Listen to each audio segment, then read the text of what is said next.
I first met Curtis, as he's otherwise known, through school. We actually went to school together.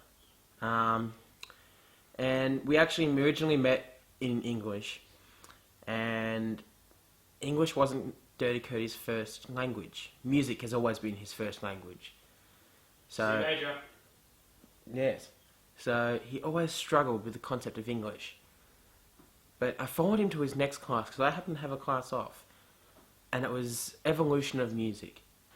And it was there that was the first time I learned that he was truly a musical god. And after the class I spoke to him and I said, Curtis, when did you learn to play that? And he didn't really answer me in English because he can't speak English.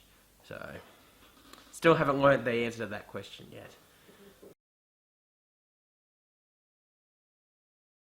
The peeps are going to dig this, so...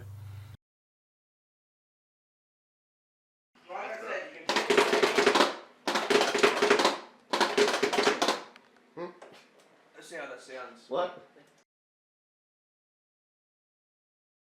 I remember what happened was, we were sitting down and the director of Pathetic Industries, Lachlan, happened to be asking around, does anyone know any successful music writers who can come up with some music for me?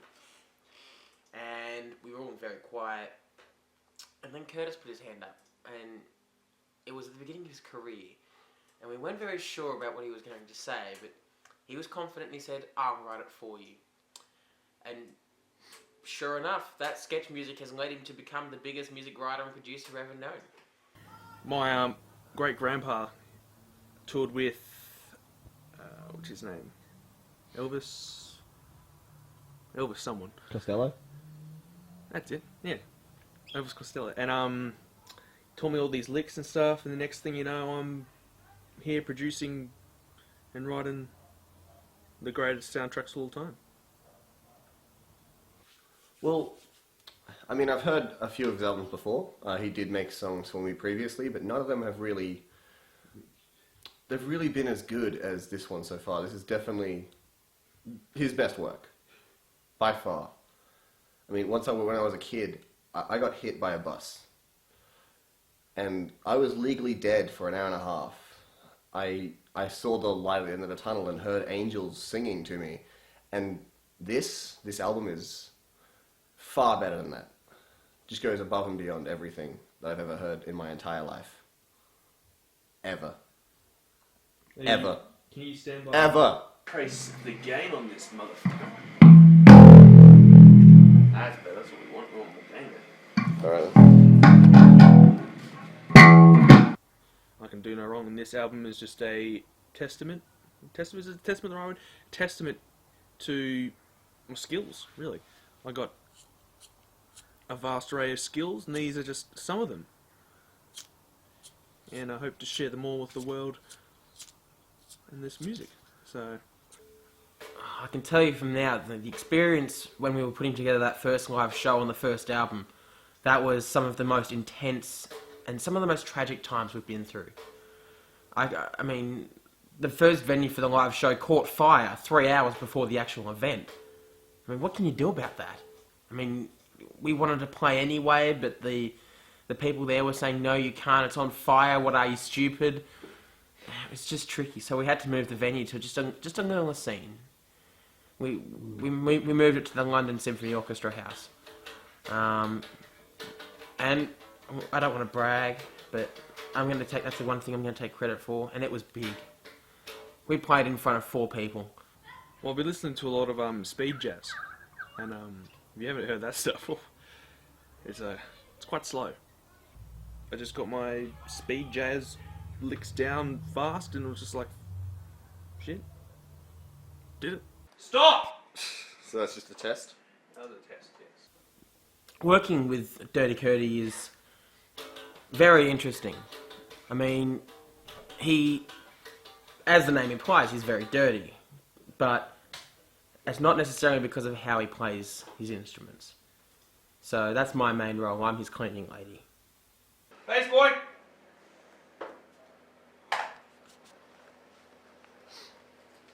Sounding excellent today, Mr. Wardle. Thank you, sir.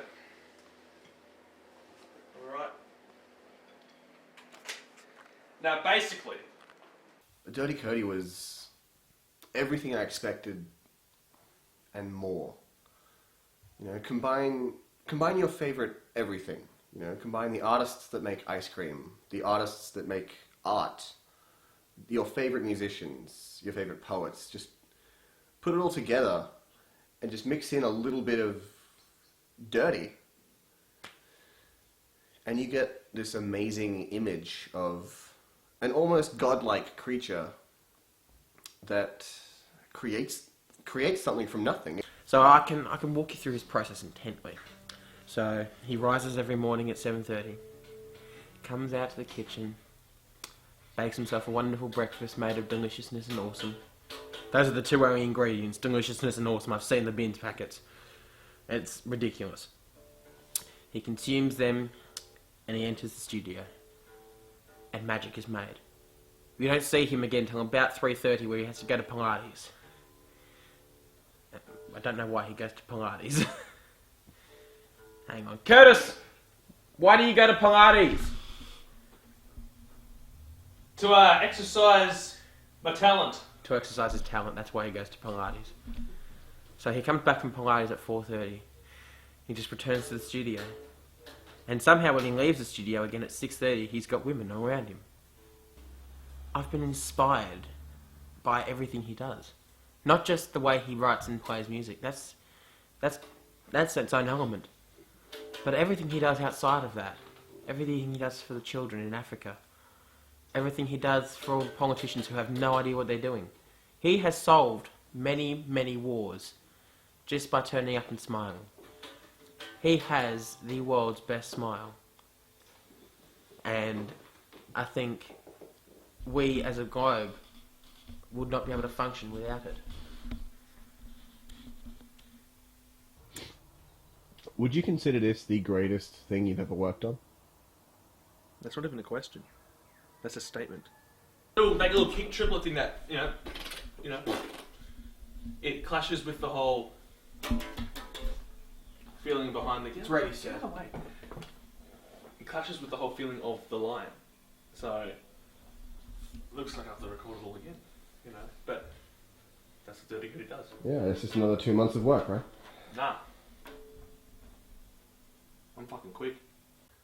Well, what inspires anyone, really? I mean, I came over, I saw the talent that is Dirty Curty and thought, the world has to see this. What makes this album different from all the other albums?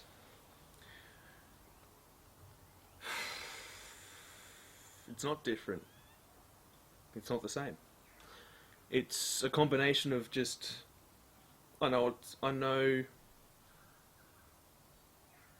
everything. There's no different, no same. It's all... I'm the best. This album is a testament to all of human history. You know, this album sums up music throughout the ages. This album is literally history. It's the greatest thing that's ever happened to music, and in the future, if it doesn't make people cry in a museum, then what are we really doing in our life, you know? Love that man. This is the basis of every second day's worth of recording. We always make sure that we get everything right. First take. And even if it's actually the fourth take, we'll make sure we get it right first take. Because flawless is our key here. Think of a cactus, right? And each thorn is just a particle of me being cool and awesome. So I thought, it's a concept album about a cactus, and each thorn is me. I thought, what would that sound like in your head? So, went in the studio, you know, jammed some licks, and there you go, got Cactus Rock. It's great.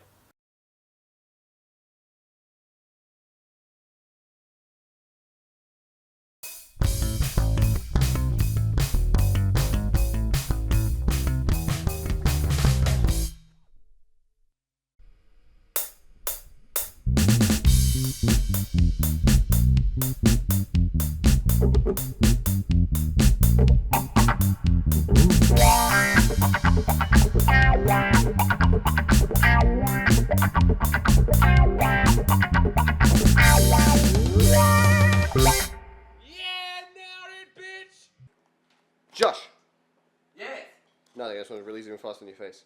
Okay. Let's try again. Josh, Right. what's your plan? Right away. Cool. That's awesome.